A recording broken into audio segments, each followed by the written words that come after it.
तेलंगाना विधानसभा चुनाव में कुछ ही समय बाकी है। ऐसे में सत्तारूढ़ भारत राष्ट्र समिति यानी बीआरएस को बढ़त मिलती दिख रही है, जबकि कांग्रेस भी बढ़त हासिल करने की पूरी कोशिश कर रही है। लगभग सभी उम्मीदवारों की घोषणा करके और समय से पहले प्रचार अभियान शुरू करके विभिन्न वर्गों के लिए घोषणाओं की एक श्रृंखला के साथ बीआरएस ने अपने दोनों प्रमुख प्रतिद्वंदियों कांग्रेस और भाजपा को परेशान कर दिया है। सत्ता में लगातार 2 कार्यकाल पूरा करने के बाद सत्ता विरोधी लहर की आशंका के बावजूद बीआरएस एक और कार्यकाल हासिल करने के प्रति अधिक आश्वस्त दिख रही है। पार्टी का मानना है कि केसीआर यानी के चंद्रशेखर राव दक्षिण भारत में मुख्यमंत्री के तौर पर हैट्रिक लगाने वाले पहले नेता बनेंगे। राजनीतिक विश्लेषकों का कहना है कि भले ही सत्ता विरोधी लहर हो, लेकिन बीआरएस को किसी बड़ी चुनौती का सामना करना पड़ता नहीं दिख रहा है। पार्टी को जाहिर तौर पर जनता के गुस्से का सामना नहीं करना पड़ रहा है, क्योंकि माना जाता है कि उनकी सरकार ने कई मोर्चों पर अच्छा प्रदर्शन किया है। इसकी वजह क्या है, क्या स्थितियां हैं, ये बात क्यों कही जा रही है, ये मैं आपको इस एक्सप्लेनर में डिटेल में बताता हूँ। पहले समझ लीजिए तेलंगाना की राजनीति। पिछले 9 वर्षों के दौरान भारत के सबसे युवा राज्य की उपलब्धियों पर प्रकाश डालते हुए बीआरएस नए जनादेश की मांग कर रहे हैं। अब राजनीतिक विश्लेषकों के मुताबिक केसीआर को कुछ अधूरे वादों पर सवाल का सामना करना पड़ सकता है, लेकिन उनकी सरकार के खिलाफ कोई बड़ी सार्वजनिक शिकायत नहीं है। केसीआर सरकार द्वारा लागू की गई कई कल्याणकारी योजनाओं के लाभार्थियों की बड़ी संख्या और विभिन्न मापदंडों पर इसके काफी अच्छे प्रदर्शन ने इसे अपने प्रतिद्वंदियों पर बढ़त दिला दी है। सार्वजनिक सभाओं को संबोधित करते हुए बीआरएस नेता पिछले 9 वर्षों के दौरान अपने प्रदर्शन के आधार पर नया जनादेश मांग रहे हैं। वो लोगों को कांग्रेस पर भरोसा करने के खिलाफ भी आगाह कर रहे हैं, जो 6 गारंटी के तहत कई वादों के साथ मतदाताओं को लुभाने के लिए हर संभव प्रयास कर रही है। कांग्रेस के वादों को अवास्तविक बताते हुए बीआरएस नेता पूछते हैं कि ग्रैंड ओल्ड पार्टी अपने शासित राज्यों में उन्हें लागू क्यों नहीं कर रही है। इस तरह बीआरएस के कार्यकारी अध्यक्ष केटी रामाराव 6 गारंटी का मजाक उड़ाते हुए कहते हैं कांग्रेस के पास कोई वारंटी नहीं है, लेकिन पार्टी ने गारंटी दी है। उन्होंने एक सार्वजनिक बैठक में कहा, अगर कांग्रेस सत्ता में आती है तो 6 चीजें होंगी। किसानों को बिजली आपूर्ति की समस्याओं से जूझना पड़ेगा, लोग पीने के पानी के लिए लड़ना शुरू कर देंगे, किसानों को उर्वरकों के लिए कतारों में लगना पड़ेगा, राज्य को एक नया मुख्यमंत्री मिलेगा, हर साल ग्राम पंचायतें बस्तियां बन जाएंगी और लोगों को गुणवत्तापूर्ण शिक्षा और स्वास्थ्य देखभाल प्रणाली तक पहुंच नहीं मिलेगी।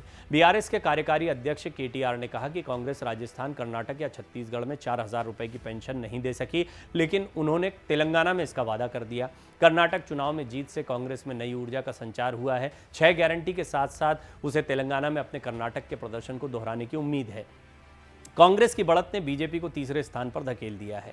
इस साल मई में कर्नाटक चुनाव से पहले बीजेपी को बीआरएस के लिए मुख्य चुनौती के रूप में देखा जा रहा है।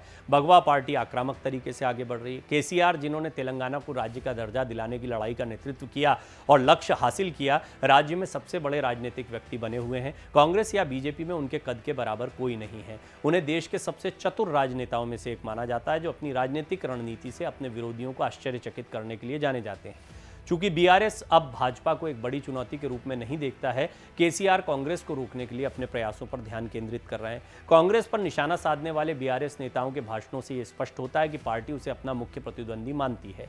नए राज्य में पहली सरकार बनाने के लिए बीआरएस ने 2014 के चुनाव में 63 सीटें हासिल की थी। इसने न केवल 2018 में सत्ता बरकरार रखी, बल्कि 119 सदस्यीय विधानसभा में अपनी सीटों की संख्या बढ़ाकर 88 कर ली।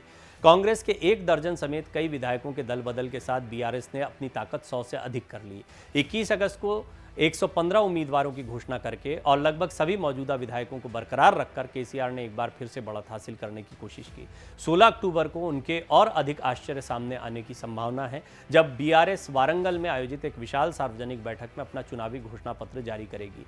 राष्ट्रीय राजनीति में अहम भूमिका निभाने के लिए तेलंगाना राष्ट्र समिति यानी टीआरएस ने खुद को भारत राष्ट्र समिति, बीआरएस नया नाम दे दिया और ये उनका पहला चुनाव होगा बीआरएस के तौर पर टीआरएस का। ये तेलंगाना में बिना तेलंगाना भावना के पहला चुनाव होगा। 2014 और 2018 के चुनाव में तेलंगाना की भावना हावी रही, क्योंकि टीआरएस ने पहले चुनाव में तेलंगाना के पुनर्निर्माण के लिए जनादेश मांगा।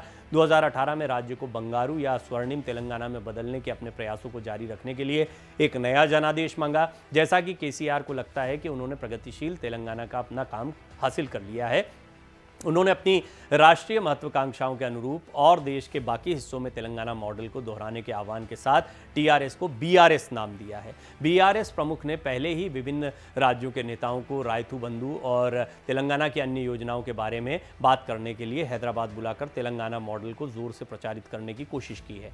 हर बैठक में केसीआर और अन्य पार्टी नेता इस बात पर प्रकाश डालते हैं कि कैसे तेलंगाना उच्चतम प्रति व्यक्ति आय, उच्चतम प्रति व्यक्ति बिजली खपत, राष्ट्रीय औसत से कहीं अधिक विकास दर और किसानों दलितों के लिए अभिनव योजनाओं के साथ एक मॉडल राज्य बन गया है। अपनी दलित बंधु योजना और विभिन्न उपायों से बीआरएस को दलितों का पूरा समर्थन मिलने की भी उम्मीद की जा रही है, जो मतदाताओं का 10% हिस्सा है। मुसलमान, जो मतदाताओं का लगभग 10% हिस्सा है, एक बार फिर बीआरएस का समर्थन कर सकते हैं। राजनीतिक विश्लेषकों के मुताबिक अगर बीआरएस को शेष 80% में से 10-15% मतदाताओं का भी समर्थन मिलता है तो वो आराम से सत्ता बरकरार रख पाएगी। हालांकि ऐसा प्रतीत होता है कि बीआरएस ने राजनीतिक रूप से प्रभावशाली रेड्डी समुदाय का समर्थन खो दिया है, लेकिन वोट भाजपा, कांग्रेस और अन्य के बीच विभाजित हो सकते हैं।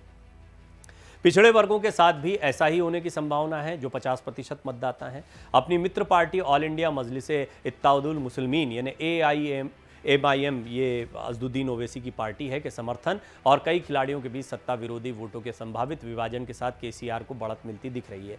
कांग्रेस के साथ प्रस्तावित विलय पर कोई प्रगति नहीं होने के कारण वाईएस शर्मिला के नेतृत्व वाली वाईएसआर तेलंगाना पार्टी यानी वाईएसआरटीपी के मैदान में उतरने की संभावना है। अभिनेता राजनेता पवन कल्याण की जनसेना पार्टी जेएसपी भी तेलंगाना में 32 सीटों पर चुनाव लड़ने की योजना बना रही है।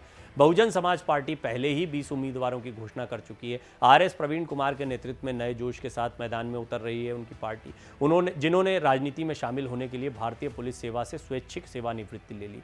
चूंकि तेलंगाना की भावना उस तरह से काम नहीं कर रही है जैसे कि पिछले चुनाव में देखी गई थी, तेलुगु देशम पार्टी यानी टीडीपी से भी तेलंगाना में खोई हुई जमीन वापस पाने के लिए अपनी ताकत दिखाने की उम्मीद है।